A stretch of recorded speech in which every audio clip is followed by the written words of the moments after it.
I come from a politically protected family. And from the politically protected families and their kids, Abu Sim Dope, who I was with in primary school, he was my Spoke senior. very well, by the way, at the memorial. Shout outs to Simza. Sim Dope got that scar on his mouth while climbing a tree with me.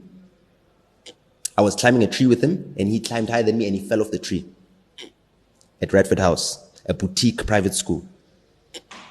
You know, where we were taught that lateral thinking, the Edward De Bono.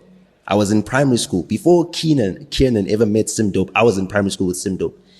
He fell out of that tree and onto a concrete block, which had steel reinforcement bars, which went through his mouth and then out his cheek.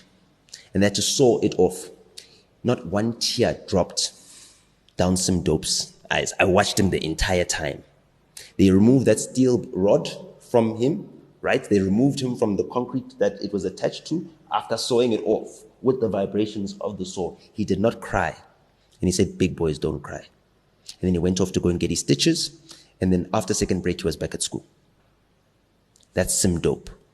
Now, Sim Dope had a soccer team at 16. Sim Dope did all the dog. Today we talk about Abu Andy Lempisane in their 20s, being chairman of soccer. Sim Dope was doing that while he was still in high school in Mpumalanga. You know, he was one of those privileged kids whose father had worked so hard to reach the upper echelons of business as one of the first black people, you know, to reach those levels. I mean, he's an owner of the Lions as the first black owner of a rugby team. You understand? That's his father. And he was still the most humble person, the most humble human being. You understand what I'm saying?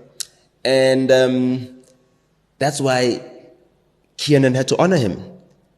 You know, he had slight dyslexia. Couldn't keep up with the pace. So I'd hook him up with crib notes. Back in college, you know, he couldn't keep up with the tempo.